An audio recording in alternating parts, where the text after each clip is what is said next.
खुलुमबाय बड'लेण्ड इंखं टेलिभिजननि स्टुडिय'आव आं मिथिंगा बसुमतारी दिनैनि गाहाय गाहाय रादाबफ्राव दङ 31 मार्चखौ आसामाव फरायसा सान महरै फालिगोन हिमन्त बिश्व शर्मा गिबि मन्थ्रिया बड'लेण्ड खुंथायारि मावख'गिरि फरायसालिमाखौ बेखेवबाय चिराङाव सावथाल फरायसा आफादा गिबि मन्थ्रिनि मुसुखा सावना सोमावसारदों नगावआव दैयाव गब'ना सानै बिब' फंबायनि जिउ गोमादों गागि लिरगिरि नन्देश्वर दैमारिया प्रमद चन्द्र ब्रह्म थुनलाइ बान्थाखौ आजावबाय ड्राग्सनि हेंथायै बाक्सा पुलिसनि गोख्रों सिग्रोमनाय गसाइगावआव फिसाज्ला खोमानांनाय जरासे बिसि फिसाया महकुमा बेंगिरिनि मावख'आव धरना होदों सुबनकाटा बग्रिबारि राभा सुबायाव कुमारिकाटा RSETI आ इन्टारप्रेनारशिप एवारनेस प्रग्राम बानजायदों दानिया फैदो आबुं रादाबाव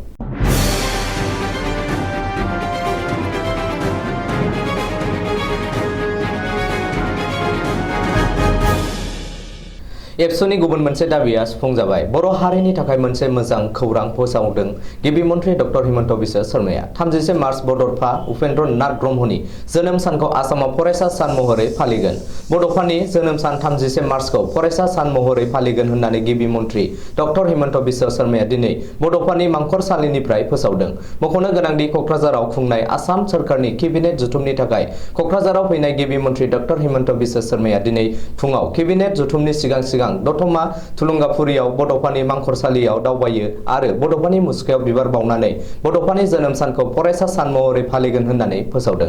बड'फानि मांखरसालिखौ समायनायै साजायनाय आरो जौगाखां होनायनि थाखायबो 10 कौटि रां फोसावदों गिबि मन्थ्रिया रिपर्टनि बायदिब्ला 10 कौटि रांनि गेजेराव 8 कौटि रांखौ आसाम सोरखारा हरगोन आरो 2 कौटि रांखौ बिटिआर सोरखारा बानस'गोन मख'नो गोनांदि गिबि मन्थ्रि डक्टर हिमन्त बिश्व शर्माया दिनै बड'फानि मांखरसालियाव थांना बड'फानि मुसुखायाव बिबार बावनायनि उनाव बिटिआरनि गाहाय प्रमद बर'जों लोगोसे दतमा बरागारियाव थानाय बड'फा उपेन्द्र नाथ ब्रह्मनि न'आव थाङो आरो बड'फानि नखरनि सुबुंफोरजों लोगोसे सुखु दुखुनि खोथा सावरायहैयो बेखौबो मख'नो नांगोन दि गिबि मन्थ्रि डक्टर शर्माजों लोगोसे आसाम सोरखारनि गासैबो केबिनेट मन्थ्रिफोरा दिनै बड'फानि मांखरसालियाव थांना बड'फानि मुसुखायाव बिबार बावहैदों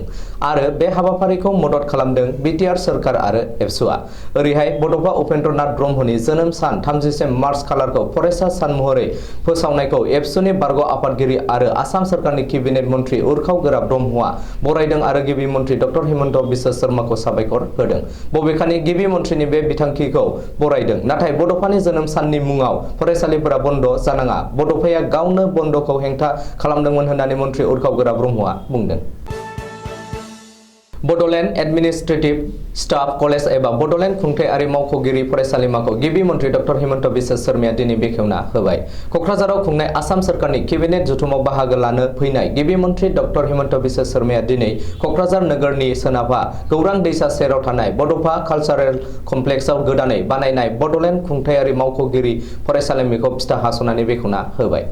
बेजों लोगोसे बिटिआर गोरोबथानि मोनसेबाव दफाया मावफुंजाबाय होननानै गिबि मन्थ्रिया बुंदों मख'नो गोनांदि आसामनि ACS अफिसार APS अफिसार आरो IAS अफिसारफोरा 6 शिड्युल ओनसोलखौ माबोरै सालायनांगौ बेनि बागै मिथिनो आरो सोलोंथाइ लानो थाखाय बड'लेण्ड खुंथायारि मावख'गिरि फरायसालिमायाव फैगोन होननानै गिबि मन्थ्रिया बुंदों जुदि बिसोरनि ट्रेनिंआ बोसोरसे जायो अब्ला दानसेनि थाखाय बेयाव फैगोन आरो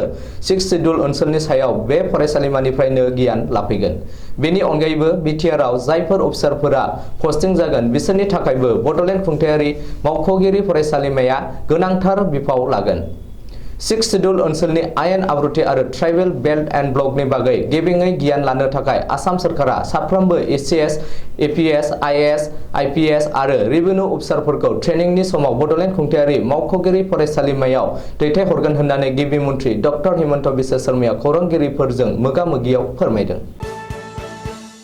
बिटिआरनि सदर क'क्राझाराव आसाम सोरखारनि केबिनेट जथुम खुंनायनि सिगां चिरां जिल्लायाव सावथाल फरायसा आफादा गिबि मन्थ्रि डक्टर हिमन्त बिश्व शर्मानि मुसुखा सावना सोमावसारदों चिरां जिल्लानि बेन्दोंआव थानाय सुन्दारियाव दिनै अल सावथाल स्टुडेन्ट इउनियनआ डक्टर हिमन्त बिश्व शर्मा आरो राङारि मन्थ्रि अजन्ता नेवगनि मुसुखा सावना सोमावसारदों रिपर्टनि बायदिब्ला आसामाव जिउ खांनाय सावथाल हारिनि सुबुंफोरनो ST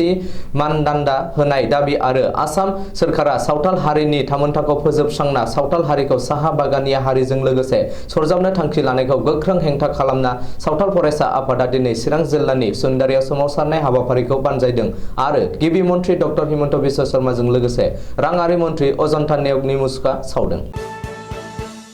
नगावआव सानै बिब' फंबाया दैयाव गबना जिउ गोमादों। नगावनि कृष्णाघाटआव जादों बे जाथाया। मिथिनो हानाय बायदिब्ला कृष्णाघाटनि प्रदीप बरा मुंनि सासे सुबुंनि सासे फिसाजो आरो सासे फिसाज्लाया न'नि उनथिं हाखराव बोरसि बोनबाय थानाय समावनो गादलिनना दैयाव गलाङो आरो बिब' फंबाय सानैबो जिउ गोमायो। हाखरनि दैयाव गबना जिउ गोमानाय सानै बिब' फंबायखौ 5 थाखोआव फरायफुनाय भूमिका बरा आरो 6 बोसोर बैसोनि हिमांशु बरा होननानै सिनायथिनो हादों। रिपर्टनि बायदिब्ला प्रदीप बरा आरो पिंकी बरानि सानै फिसा भूमिका बरा आरो हिमांशु बराया गावसिनि न'नि उनथिं थानाय हाखराव ना बोननो थांनाया गोबाव समनि उनावबो फैफिनियाव बिमा बिफाया नागिरना हाखराव गोग्लैना थानाय थासारियाव सानैबो फिसाखौ बोखांनो हायो। बबेखानि ना बोननाय समावनो गादलिनना दैयाव गलांनायनि जुनै सानै बिब' फंबाया जिउ गोमादों होननानै जायगानि सुबुंफोरा सन्देह खालामदों। ओरैहाय सानै बिब' फंबाया दैयाव गबना जिउ गोमानाय जाथाया ओनसोलाव बयखौबो सोमोनांहोदों।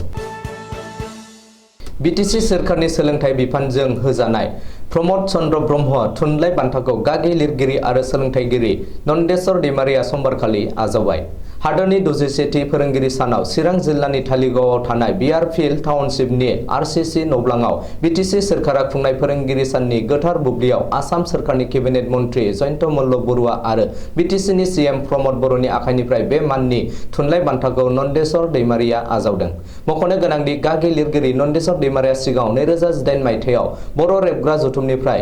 खुगा थुनलाइनि